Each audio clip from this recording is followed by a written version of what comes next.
Ready 3 2 1 start. गलतियाँ हमेशा माफ़ी योग्य होती है विराम, बशर्ते हमारे अंदर उन्हें स्वीकार करने की हिम्मत हो विराम। असफलताओं से मत डरिए विराम, असफल होना अपराध नहीं है, लक्ष्यों का छोटा होना अपराध है। महान प्रयासों में असफल होना भी आपको यश देता है विराम। भावनाओं को दबाने का विपरीत असर हो सकता है विराम, हो सकता है कि वे ज़्यादा भड़क जाए विराम। हम दूसरों से उतनी बातें नहीं करते जितनी स्वयं से करते हैं विराम। सोचिए, हम स्वयं से रोज़ ना रोज़ कितने शब्द कह जाते होंगे विराम।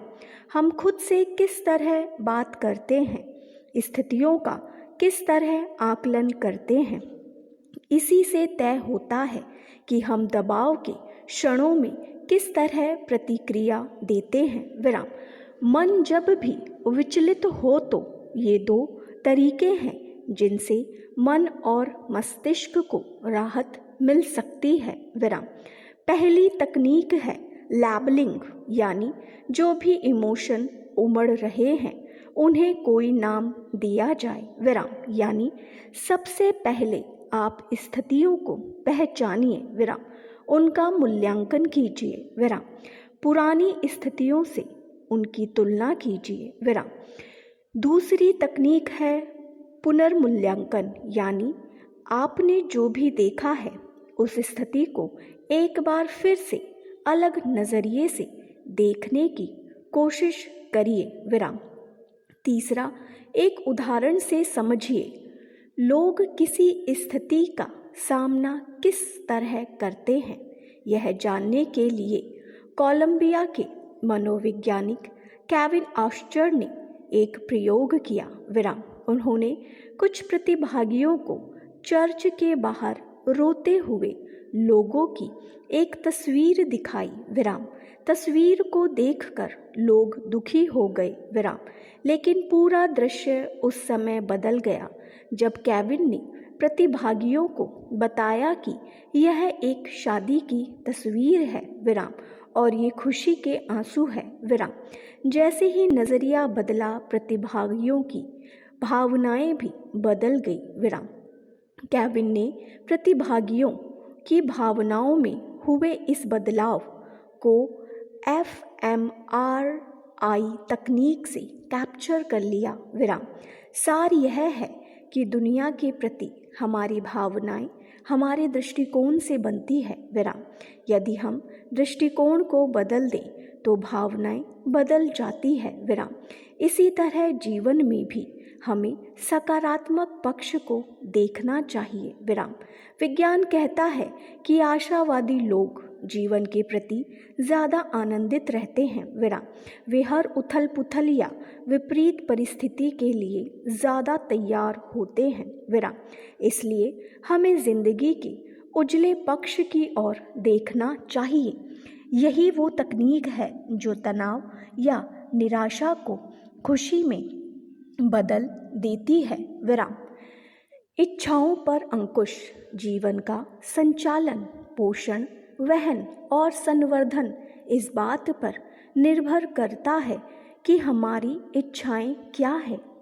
जिस प्रकार का हमारा मनोभाव होता है हम वैसी ही कामना करते हैं विराम।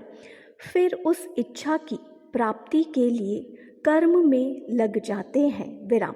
इच्छाएं कभी कभी इतनी बलवती होती है कि हमें सही और गलत मार्ग के आकलन की भी सुध नहीं रह जाती है विराम।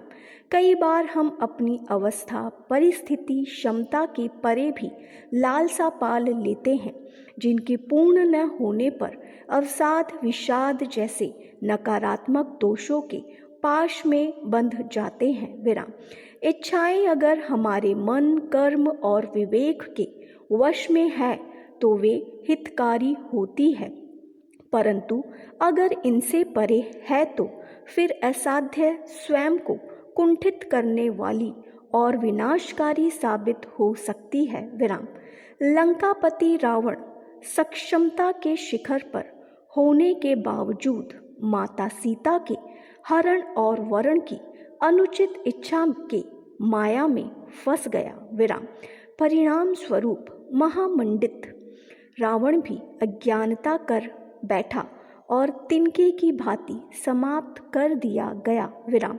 वहीं माता सीता अपनी प्रबल सकारात्मक इच्छा शक्ति से रावण के चंगुल में भी अपने धर्म का पालन करती रही। विराम। उनकी लालसा किसी का अहित नहीं वरन अपने पति से मिलने मात्र की रही। विराम। अंततः उनकी मनोकामना सिद्ध हुई और आज समस्त संसार में वह पूजी जाती है। विराम। सतयुग से लेकर कलयुग और स्वर्ग से लेकर पाताल लोक तक ऐसे अनेकों उदाहरण हमारे समक्ष हैं जो हमें उचित इच्छा रखने की सलाह देते हैं। विराम। गलत इच्छाएं हमें व्यसन के अधीन भी कर देती है जो हमारे क्षय का कारण बनती है। विराम। परिवार में किसी एक सदस्य ने भी अगर अनुचित इच्छा पाल ली हो तो वह परिवार विघटित होते देर नहीं लगती। विराम। कई बार जिम्मेदार पदों पर बैठे अफसर, नेता, कर्मचारी गलत लालसाओं के कारण समाज के लिए हानिकारक निर्णय लेने में भी सकुचाते नहीं हैं। विराम। साफ है, इच्छाओं पर विवेक और मन का नियंत्रण बहुत ज़रूरी है, वरना कुमार्गी होते देर नहीं लगती। स्टॉप।